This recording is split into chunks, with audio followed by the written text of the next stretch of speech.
With Abegunawardene, you have an allocation of 16 minutes. Thank you, Deputy Speaker.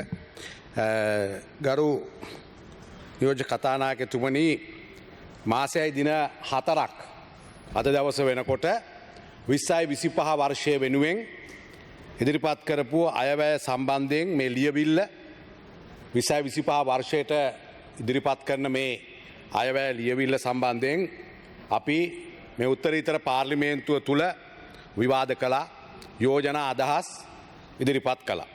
මේ ඉදිරිපත් කරපු යෝජනා අදහස් වලදී ආණ්ඩුවක් හැටියට කැබිනට් අමාත්‍යවරු, නියෝජ්‍ය අමාත්‍යවරු, മന്ത്രിවරු සහ විපක්ෂයේ නියෝජනය කරමින් විපක්ෂයේ යෝජනා අදහස් ඉදිරිපත් කරා.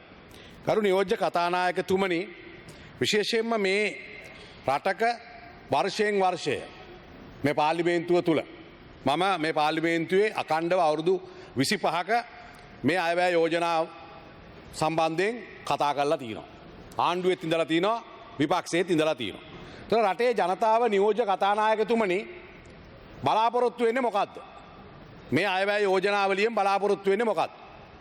ඒ යෝජනාව විශේෂයෙන් මේ 2025 වර්ෂයේ මේ අවුරුද්දේ මොකද්ද බලාපොරොත්තු වෙන්නේ?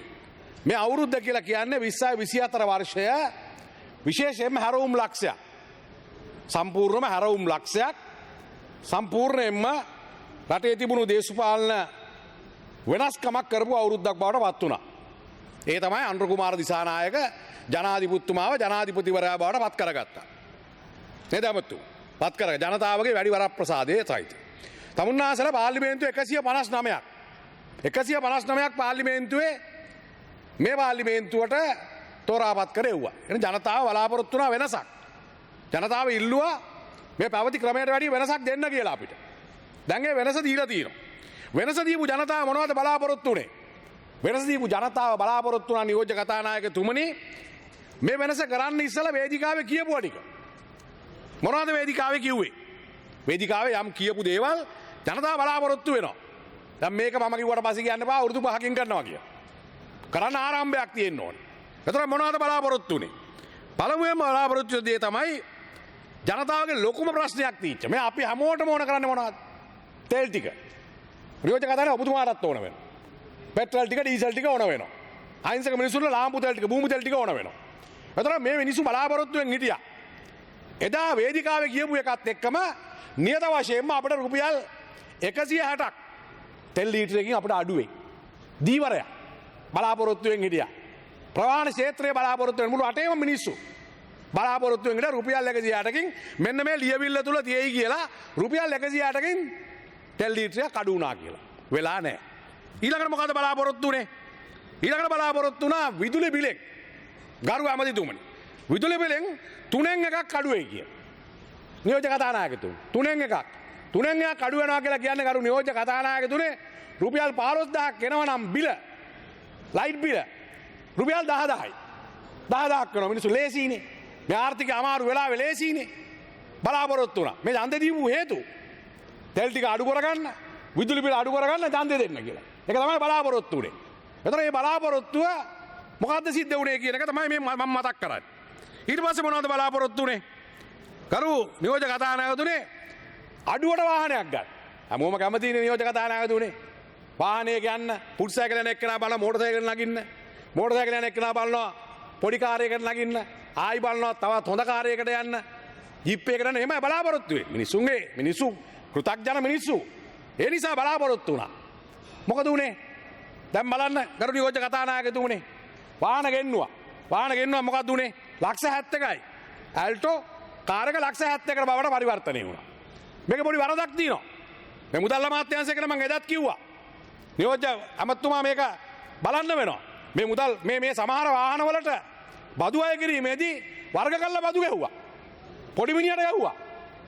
මේක පොඩි මිනිහට වැදුනා, ලොකු මිනිහට වැදුන්නේ නැහැ. අර ලොකු කම්පැනි වලට වැදුන්නේ නැහැ. බ්‍රෑන්ඩ් නිව් වාහන ලංකාවට ගෙනන දඩ වැදුන්නේ නැහැ. හැබැයි මෝටර් සයිකලේ කීයද? මෝටර් සයිකලයක් රුපියල් ලක්ෂ 12යි. ඊළඟට ත්‍රිවිල් එකක් රුපියල් ලක්ෂ 20යි. හැබැයි V8, BMW, Prado ඒ වගේම Mercedes මේවා බ්‍රෑන්ඩ් නිව් ගෙන්නන ඒවා අඩු වුණා. කම්පැනි කාර්යයත් එක්ක ඩීල් එකක්ද? මුදල් අමාත්‍යාංශය කතා කරන්න මේවට. කතා කරන්න. මොකද කරලා තියෙන්නේ? ඒකයි සිද්ධ වෙලා තියෙන්නේ. ඒ නිසා කියනවා ගරු නියෝජ්‍ය කතානායකතුමනි මේවා ගැන අවධානයෙන් ඉන්න ඕන. අපි දන්නේ නැහනේ. මොකක්ද උනේ? ඇයි කම්පැනි කාර්යයට විතරක්? ඊළඟ කම්පැනියට තවත් යෝජනා අදහස් ඉදිරිපත් කරන්න කියනවා. වාහනය ගෙන්නුවම ආපහු කම්පැනියෙන් සහතිකයක් ගන්න ඕන. කමක් නැහැ ගත්තට. හැබැයි එනම් කම්පැනි වාහන විකුණන්න නැතුව ඉන්න ඕන. මං කම්පැනිල නම් කියන්නේ නැහැ. ඒ නිසා මේ සිද්ධ වෙච්ච දේ ගරු නියෝජ්‍ය කතානායකතුමනි. එතකොට මේ අයවැය බලාපොරොත්තුවෙන් හිටියා අත්‍යවශ්‍ය භාණ්ඩ. අද මේ වෙනකොට අපි දන්නවා භාණ්ඩ වල මිල ඉහළ ගිහිල්ලා. සමහර වෙලාවට දැන් සතොසෙන් දෙනවා සතොසෙන් දෙන එක මිනිස්සුන්ට ජනතාවට මදි. අර නියෝජ්‍ය කතානායක 18%ක්. 18%ක් වැට් බද්ද. මිනිස්සු බලාපොරොත්තු නම් මේ වැට් බද්ද අඩු කරයි. හාල් අඩු වෙනවා, පිටි අඩු වෙනවා, පරිප්පු ටික අඩු වෙනවා, උඹල කට් ටික අඩු වෙනවා, කරවල ටික අඩු වෙනවා, ටින් මාළු ටික අඩු වෙනවා, අල ටික අඩු වෙනවා, පරිප්පු ටික අඩු වෙනවා. මෙන්න මේ සියල්ල වැට් බද්දෙන් ඉවත් කරා නම් එහෙම අඩු කරන්න පුළුවන් වෙනවා. ඔව්. මම දැක්කා ගරු මන්ත්‍රීතුමෝ. මම දැක්ක අඩු වෙලා තියෙනවා. හැබැයි මම ඔබතුමාට කියන්නේ මේ සතොසෙම්ම විතරක් මේ රටේ මිනිස්සු බඩු ගන්නව නම් වැඩේ හරි. වෙන්නේ නෑ. කඩේ යන්නකො බලන්න. කඩේ යන්න මගේ දෙයියෝ ගිහිල්ලා තියනවද? කඩේ ගියාම තමයි දැන්නේ. හැම කඩේම එක ගාන තියනවද? වෙන්නේ නෑ. මම මේ කියන්නේ මේකේ පොරොන්දු වෙච්ච දේවල්. පොරොන්දු වෙච්ච දේවල්. ඊළඟට මොනවද පොරොන්දු උනේ? අපේ රටේ තරුණයන්ට අපකරයක් නැතුව බැංකුවකින් ඔවුන්ට ඔවුන්ගේ යම් ව්‍යාපාරයක් කරගන්න මුදල් ටික ලබා දෙන එක. දැන් මේ යෝජනාවලියේ තියෙනවා මම හිතනවා කරුවොත් හොඳයි. මේකේ තියෙනවා. නමුත් අපකරයක් නැතුව කොහොමද බැංකුවකින් ණය දෙන්න කියන ප්‍රශ්නාර්ථය අපි ඉදිරියේ ඔබ ඉදිරියේ තියෙනවා. කියන්න පුළුවන්. ඕන තරම් කියන්න පුළුවන්. හැබැයි කියනවා වගේ නෙවෙයි කරලා පෙන්නන්න වෙනවා. කියනවා වගේ නෙවෙයි කරලා පෙන්නන්න වෙනවා ගරු නියෝජ්‍ය කතානායකතුමනි. ඒ නිසා ගරු නියෝජ්‍ය කතානායකතුමනි ඒ විතරක් නෙවෙයි. තව එකක් තියෙනවා. මොකද්ද ගරු නියෝජ්‍ය කතානායකතුමනි? දැන් අපි බලමු අපේ රටේ මොකද්ද උනේ? ඇයි අරගලයක් ඇති උනේ? අපේ රටේ ඩොලර් සම්පූර්ණයෙන්ම හිඳිලා ගියා සංචිත නැහැ. තෙල් නම ගෙන්න ගන්න විදියක් නැහැ. පෝරණව ගෙන්න ගන්න විදියක් නැහැ. බෙහෙත් ටික ගෙන්න ගන්න විදියක් නැහැ. අපි පාරේ මිනිස්සු මැරුණා. එතකොට ඩොලර් සංචිත වැඩි කරන්න මොකද්ද ක්‍රමවේදය? රට විරුවෝ. ආණ්ඩුව හදන්න ඇවිල්ලා ඡන්ද දුන්නා.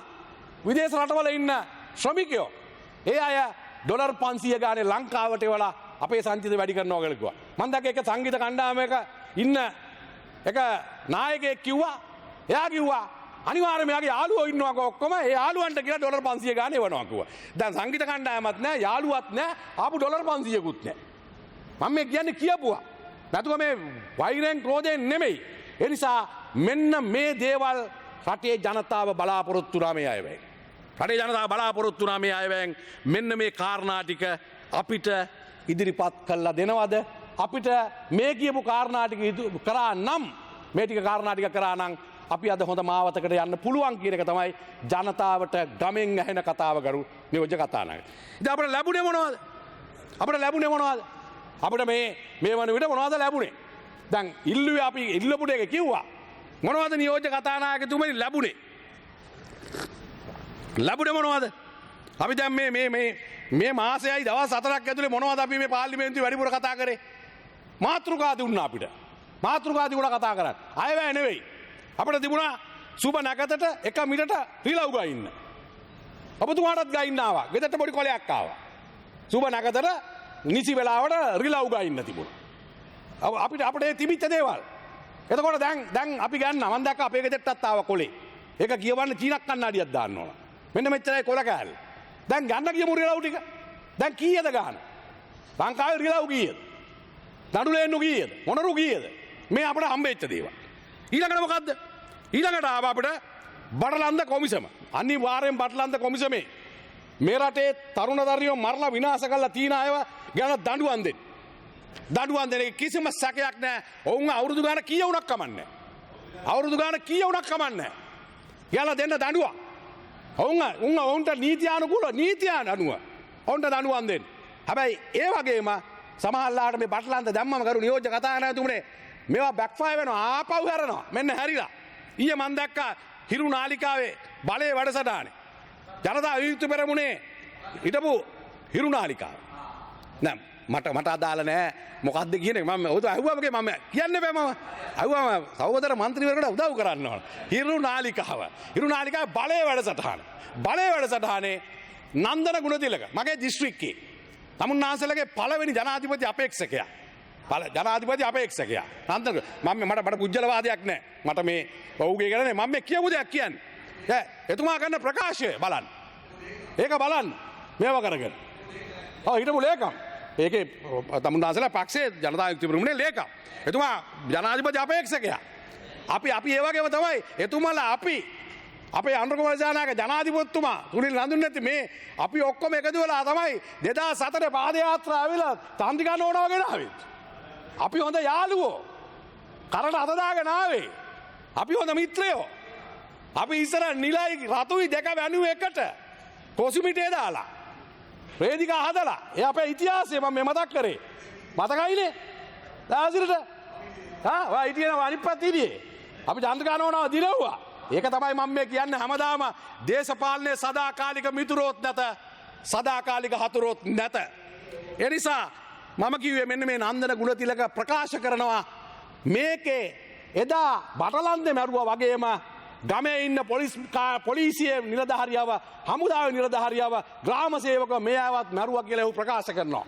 මම කියන්නේ ඒ හැම දෙයක් ගැනම හොයන්න වෙනවා මේ අපිට ලැබිච්ච දේවල්. ඊළඟට මොකද්ද හම්බුනේ? ඊට පස්සේ අන්තිමට මේ පෞගිය දවස්වල මොකක්ද උනේ? දැන් සිංහල අවුරුද්ද එන්නේ 14 15. ඊට ඉස්සෙල්ලා අපි අවුරුදු උත්සව තියුවානේ. සංගුණුව මුත්ත හොයන්නේ. හිටෝ පොලිස්පතිවරයා හොයනවා. ඊට පස්සේ සෙව්වන් දිව හොයනවා. ආපහු අපි හොයන්න ගත්තා අර ළමයෙකුට ගාපු ගුරුවරයෙක්. ඉතින් මේ අපිට හම්බෙච්ච දේවල්. මේ අපි බිල්ලපු දේවල් වෙන හම්බෙච්ච දේවල්. ඒ වගේම තමයි ජනාධිපති අරමුදලෙන් බේත් ගන්න සල්ලි ගත්තා වගේ ලයිස්තුව ඉදිරිපත් කරා. මේ හම්බෙච්ච දේවල්. මම මේ කියන්නේ දේවල්. නෑ කවුරු හරි රෝහිත අබේගුණාල් ගත්තා නම් ඒත් හරි. මං කියන්නේ මේ ඉදිරිපත් කරපු දේවල්. මොකද හේතුව මේක නෙමෙයි බලාපොරොත්තු උනේ. මේක නෙමෙයි ජනතාව බලාපොරොත්තු උනේ. ඊළඟට මොකද බලාපොරොත්තු උනේ? ඊට පස්සේ මේ වගේ දේවල් මහින්ද ජනාධිපතිතුමා මේ රටේ අවුරුදු 30ක තිබිච්ච යුද්ධයක් අවසන් කරපු නායකයා. මොන විදියෙන් කිව්වත් එතුමා මේ රටේ තිබිච්ච ප්‍රශ්නය අවසන් කරපු නායකයා. ප්‍රශ්න ඇති. හැබැයි එතුමාව ගෙදරින් දොට්ට දැමීමේ මේ එකත් මේ අයවැස්සේ තමයි තිබුණේ. එතන මේවා තමයි අපිට ලැබිච්ච දේවල්. ඉල්ලුවේ එකක් ලැබුණේ දෙයක්. නමුත් මම පැහැදිලිව කියනවා ගරු මුදල් සම්බන්ධයෙන් කතා කරන නියෝජ්‍ය අමාත්‍යතුමාත් ඉන්න හින්දා ඔබතුමා අවධානය යොමු කරනවා දයාසිරි ජයසේකර මන්ත්‍රීතුමා ඉදිරිපත් කරපු කාරණයක් සම්බන්ධ. මේවා ඔබතුමාලා ඔළුවට ගන්න. දැන් සුරාබෝධ දෙපාර්තමේන්තුව තමුන්නාන්සලට 60%ක් මේ රටේ ආදායම එකතු කරන්නේ කවුද? සුරාබෝධ දෙපාර්තමේන්තුව, රේගුව, ඒ වගේම දේශීය ආදායම් දෙපාර්තමේන්තුව. මේ 60% ආවොත් තමයි මේගොල්ලෝ දෙන ඉලක්කය මේ පොතේ දෙන ඉලක්කය බිලියන් 200 නම් බිලියන් 200 ආවොත් තමයි මේ කියපු මුදල් ටික වියදම් කරන්න පුළුවන් වෙන්නේ. මේක ගන්න ඕන. හැබැයි මේ දේශපාලන ඉතිහාසයේ මේ කිසිම කෙනෙක් මේ දීපුවා සපුරලා දීලා නැහැ. පුළුවන් නම් මම අභියෝග කරනවා මම නිලධාරීන්ට පුළුවන් නම් පෙන්වන්න මෙන්න අපි අවුරුද්දේ මෙච්චර අපි පොරොන්දුනේ දෙසැම්බර් 31 වෙනිදා අපි මේක ඔක්කොම ගෙනත් දීලා දෙනවා පෙන්වන්න බෑ කරුව ඇමුත්තිමුනේ. හේතු කියන්නම් මං. එක හේතුවක්. අර දයාසිරි ජයසේකර වන්දතුමා කිව්වා දැන් හැමතිස්සෙම මේ බෝතලය ගැන කතා කරනවා. මොකද කතා කරන්න වෙනවා. ආදායම් වෙනකොට දැන් බාර් ගැන කියවුණා. Honorable Rohit Abegunawardena, you have 2 minutes of your allocated time. හරි නියෝජ්‍ය කතාව. ඔබතුමාමයි මං කතා කරන මූලාසනයේ ඉන්නේ. හරිම සතුටුයි. ඔබතුමාත් hina වෙලා ඉන්නේ. අපි වගේ බහන්දයක්. ඒ නිසා කරු නියෝජ්‍ය කතානායකතුමනි මේ මොකද්ද වෙන්නේ? දැන් අපි දන්නවා දැන් ඉස්සර ගම්වල වාර තිබුණේ තනි මිනිහට. තනි කොල්ල තිබුණේ. මහින්ද නියෝජ්‍ය අමාත්‍යතුමනි. දැන් බාර දින්නේ කොහමද? ලංකාවේ දැන් එක මිනිහෙකුට 150යි 70යි බාර ටික වෙනම කම්පැනි වෙලා තියෙන්නේ. හේතුව මොකක්ද? හේතුවක් තියෙනවා. මේ රටේ මිනිස්සු වැඩිපුර මොනවද බොන්නේ? ගල් අරක්කු.